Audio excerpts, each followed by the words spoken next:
Okay, so Dogs, the sequel, what have we got? We are testing myths on how to beat a sniffer dog. You know, I've always wanted to test that. Yeah, you and the fans, because the website is full of suggestions on how to get contraband past these dogs that have been trained to detect it. Cool. She's not a sniffer dog. Yeah, it's the best I could do at such short notice. By sniffer dogs, they mean the ones trained to snuffle your suitcase for something illicit. So to kick off this myth, let's see if and how it all works. Both parties agree that this interspecies get-together should be outdoors, and the nearest thing we have to a backyard is the bomb range. Now, normally when we come up here, we're blowing something up, but today we're gonna be playing with dogs, detecting dogs to be exact, and they're some of the best in the country. Now, we're not allowed to tell you what they are trained to find, but we are gonna be able to show you exactly how good they are at finding stuff. Almost any breed of dog can be trained for detection, but bigger is better in case things turn nasty. Compared to bloodhounds, well, the skill set is slightly different. So what's the difference between a detecting dog and a tracking dog? For a detection dog, they're looking for a specific substance. For a tracking dog, such as the bloodhound, they're actually looking for a human scent. Now, how do you train these dogs to sniff out a certain, contraband? What we do is we introduce them with an odor, and once they indicate on the odor, we teach to sit down. And then there's a reward that comes along with that. It could either be food or a toy. No cheating. And that's pretty much the same incentive scheme we use with Tory. But these special agents have a talent no man will ever come close to matching. So to put these contraband sniffing dogs to the test, we need some contraband. Now, this is a material that they're trained to sense, but we're not at liberty to reveal exactly what it is. And when I smell it, all I smell is paper. Let's see how the dogs do. Now, it's not that we doubt that they're good at their job, but before we try to bamboozle these dogs with mythical ways to defeat them, we do need to see one in action. All right, so I got the contraband. I'm gonna go over here where there's all these old vehicles. There'll be a lot of different smells, gas. I see some horse trailers. I'm gonna put it near there. Maybe the scent of the horse might throw the dog off. Rest assured that the mystery material packed in the envelope is legal. Accepting the challenge is sniffer dog Buck and his trusty sidekick, Ken. I think he's distracted. So am I. All right, let's see how good those dogs are. So the search for the substance begins. And remember, all Grant could smell was the paper it was wrapped in. He is very focused. After checking the containers He's working hard. Sure is. and the pallets, the dog hones in on the horse trailer. And he's smelling a lot more than manure. For Ken, it was never in doubt. But the boys have just realized how tough a task they've set for themselves. Man, these dogs are good. Meantime, Kari's researching just why they're so good, with a man who definitely knows one end of a dog from the other. This is probably the most finely tuned organ in the entire body of the dog. I mean, look at this. We've got a flexible positioner here. Sucks up lots of air and gets it back to that olfactory sense. We think that probably a third of their brain is dedicated to the nose, okay? Whereas in you and I, it's tiny, tiny little bit. So let's look at the bright side. We should have brains to spare to outsmart the sniffer dog, right? So these dogs really are living up to their job descriptions. True, but there still are a bunch of mythical techniques to put them off the scent. Right, I mean, we could try distracting these dogs. Maybe confuse them somehow or get them disinterested. And then there's simply masking the scent with something more overpowering or odor neutralizing. Okay, well, let's try the second technique because that's the most obvious. You have something smelly? Cover it with something smellier. With a promising plan, all we need is a sizable venue. Wait until you see this place, you're not gonna believe it. There is no way the dogs are gonna find the contraband in here. Oh my gosh, you guys were not kidding. Oh my God, indeed. The Prop Co-op is a 17,000 square foot warehouse. Each of its 10 aisles is 200 feet long, and it houses, get this, 30,000 separate items. But there's more to this challenge than just hide and seek. We're not just hiding our contraband in this massive warehouse, but we're also going to try to disguise them in really strong scents. So we've picked out the 5 most commonly known mythical deterrents to a detection dog. We have coffee, we have peanut butter, citronella, perfume, and bleach. We'll see if any of these really strong scents can fool our dogs. Kari kicks off by packing the same contraband we used before inside a canister full of coffee. Sniffer dog Rex and his good friend Jason turn up to take the test, Hi. while Grant finds a really obscure place to hide the stash. Perfect. We're going to be watching you remotely from a screening area. You ready to go? Yep. Okay, go for it. Rex, let's go. With no clue as to where to start sniffing, Good boy. Rex sets off with a camera latched onto his collar. Oh my God, dog cam is awesome. Very focused. Yeah, I'm getting seasick. And after just a few minutes of cruising the aisles, And he's honing in on it. I mean, he is like in the aisle where the contraband is. He hasn't left, he keeps going back. it's hard to believe that our secret substance, packed inside coffee and sealed in a plastic container, emits any odor at all.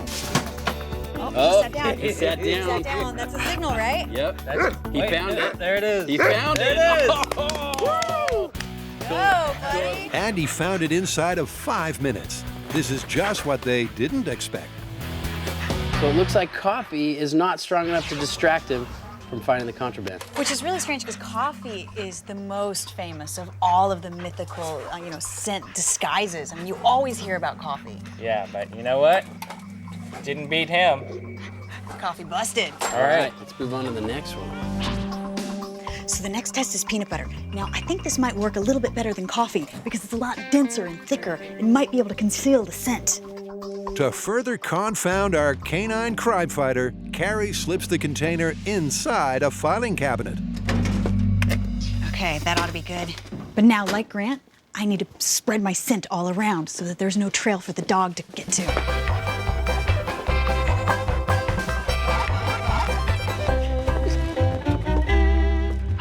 So, with the aisles reeking of eau de Kari, Rex goes to work. Look at him. He's just going crazy, looking all over it. He's looking for one scent in a warehouse full of things. It's virtually a needle in a haystack. Where'd you hide it? I hid it in the file cabinet on aisle 3. You'll never find it. Well, you wouldn't think so, when the scent he's pursuing is submerged in peanut butter hidden inside a drawer. But Rex has other ideas.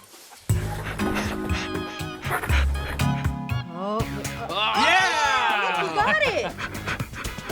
Peanut butter busted. For a second there, I thought it was actually gonna work. So the team keeps trying to discombobulate the dog, but neither masking the target smell with a strong perfume He found it! or bleach worked well enough to rattle Rex. How the heck do they do that? All right, next. Next is citronella. That's almost as bad as the perfume. It's worse. And it's looking like Tory just might be right. There's no time limit set, but the longer Rex takes, the more likely it is that he's lost the scent. Time after time, they pass by the package. He's really close right now. This is right in the area. And just as they're thinking they've foiled the sniffer dog, Rex puts his nose right in it. He found it. So hiding a scent with another scent, busted. I'm thinking busted. Yeah, we're gonna have to ramp this up.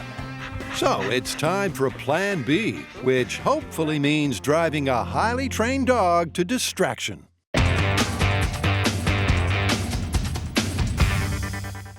Okay, so we know that the detection dogs can smell our contraband in whatever we try to disguise it in. So let's move on to distractions.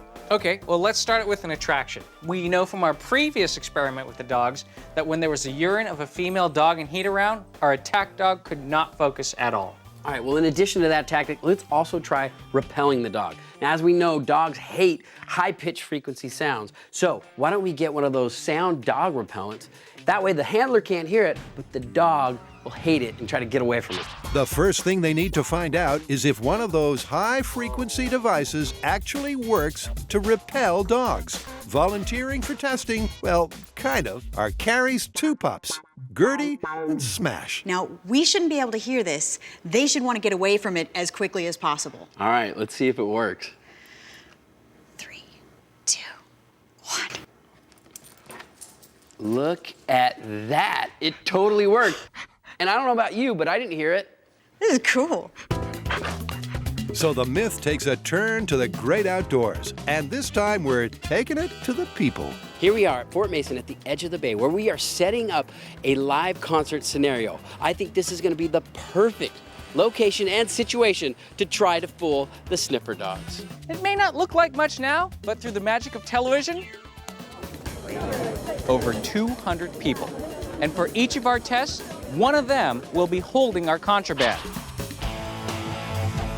Adding further confusion to this dog-unfriendly scene, we've invited a man with a very loud car stereo and a fast food truck that should waft a dog-distracting scent through the crowd. Meantime, Tory's first job is finding a fitting contraband mule. They're using the same mystery substance as last time, so nobody's breaking the law. Hey, nice shirt. Thank you. He's looking for someone who doesn't stand out from the crowd. You know, we want people who are just dressed normally. He finally settles on Kyle as his average Joe. I think we found our guy. Come with me, I gotta talk to you. If you choose to do this, I have some contraband in this bag. You're gonna be holding this contraband, trying to get into this concert. But what I also have here is a sound repellent, and this will drive the dog crazy. So every time the dog comes up to you, I want you to push this, and we'll see if this actually keeps the dog away from the contraband. Okay. So we've sorted the rules of engagement, but it's always worth getting a second opinion from Dr. Mike. That could work, actually. Dogs have a much higher frequency range than people do. Not to mention, she's got about 18 muscles that control the movement of this ear. We've got about 9. And she hears things about 4 times louder than you and I do. In what you might call the ultimate lab test, Gypsy gets picked to defend her profession.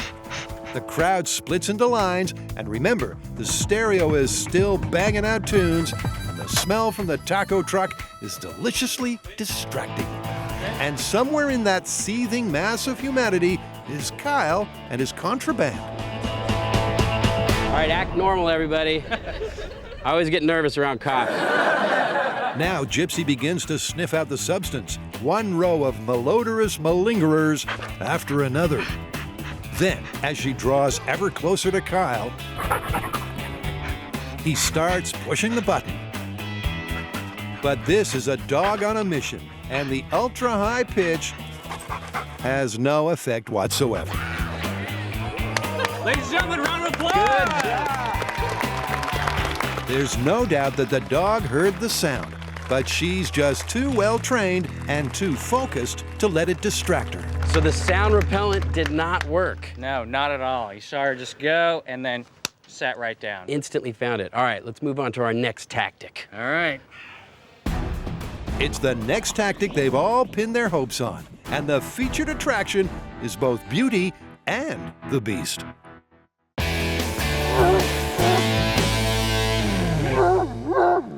Having just failed to distract a substance-sniffing dog with repulsion, the guys have now gone for extreme attraction. So now it's time for us to deploy our female dog in heat distraction. But that's not going to work on Gypsy because she's a female. So we're going to swap her out and bring in Max, who is a fine male specimen. And Gina is the fine female specimen. We'll plant the stash on a volunteer who'll stand a few feet away from our doggy femme fatale. Now, you know that this is contraband, correct? Yes, sir.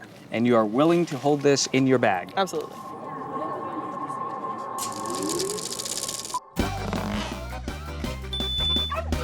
No one here knows if the scheme has a chance of success, though we'd sure like it to turn out like this.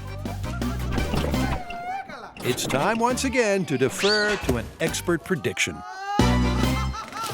So dogs have an organ called the vomeronasal organ, or the Jacobson's organ. And it sits back behind the opening of the nasal passages in the mouth, and it processes data, a lot of data. It collects really big molecules. These big molecules, they could be pheromones most of the time. So for a female that's in heat, she's gonna be putting out a lot of pheromones and a lot of chemical signals. So this dog that's coming through, he might get his brain scrambled, so to speak. So the stage is set to make animal attraction a spectator sport. All right, you guys ready? We should get a live studio audience. EJ and Max begin casing the cues, and for a while, it's business as usual. Then they close in on the source of this canine catnip. Look at that, he's salivating. It's working. He's totally distracted. Come on, back to work. He can't focus. Yeah, he keeps looking back there. What a dog. He does look distracted, and this is the point where the handler does his bit, enforcing the proper procedure. In real searches in real world, we take the dog out first. Even if they're in heat or not in heat. In heat Any or not dog. in heat, they All gotta, right. they gotta be out. So in heat or not, other dogs are always removed from the scene, and that's exactly what they do with Gina. But good job. All right, thank you. All right, see you guys. Bud has that brain-scrambling waft of female pheromones already done irreparable damage. To find out, Max is put straight back to work. And incredibly, proves that he still has his mind and his nose on the job. So to really disrupt the detection, seems we might have to target the man, not the dog. The dog and the handler, they're a team.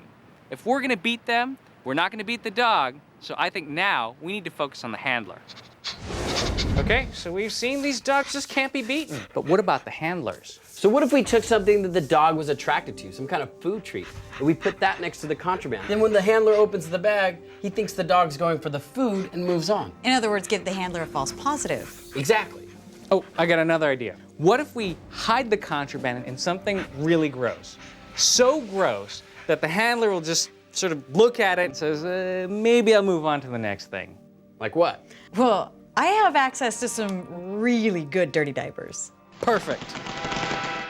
From baby's bottoms to false bottoms, Tory ups the stakes by customizing the luggage. All right, so I'm making these hidden compartments in these bags, and they're perfect. I've drilled out the pop rivet that holds these cleats on the bottom of the bags, but that also holds in this bottom piece of the bag. And what I found is a little area that I can just slip my contraband in.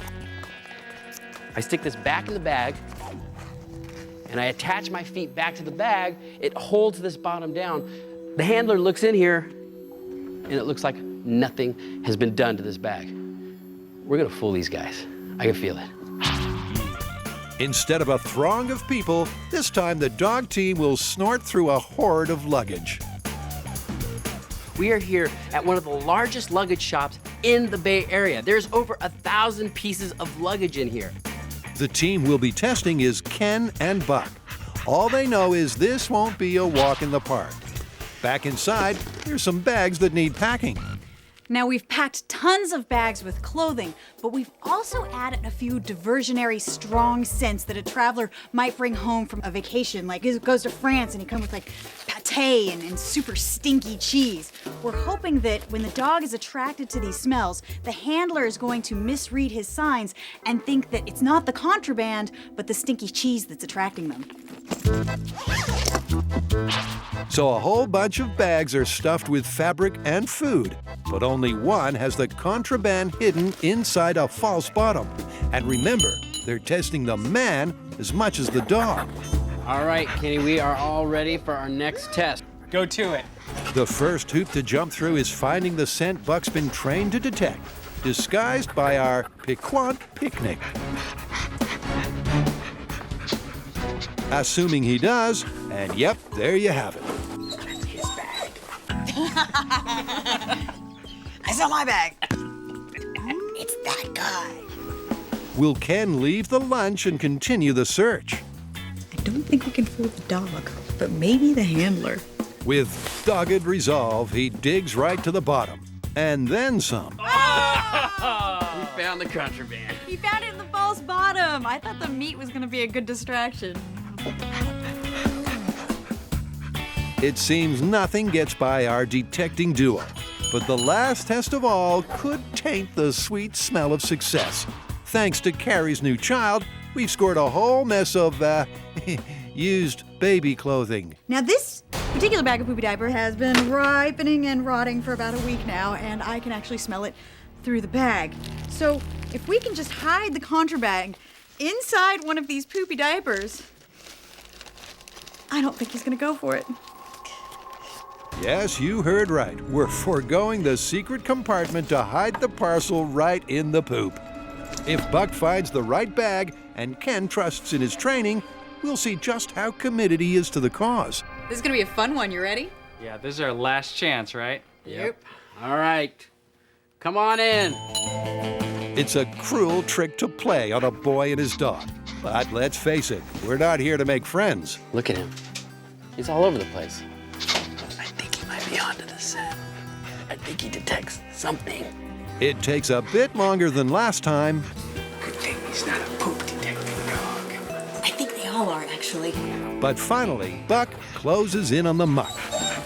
Oh, he sat down. Oh, he said he found it. Now for the sticky part. Let's go closer. I want to see this. Will Ken assume Buck has been fooled? And if not, how far will he go? There's a stench of defeat in the air as Kenny digs in and digs deep. You're a brave man, Kenny. I wouldn't do that. Dirty diapers, that is commitment to your job. Real nice. And that just goes to show, not only can you not fool the dog, you also can't fool the handler. Good luck at the evidence locker.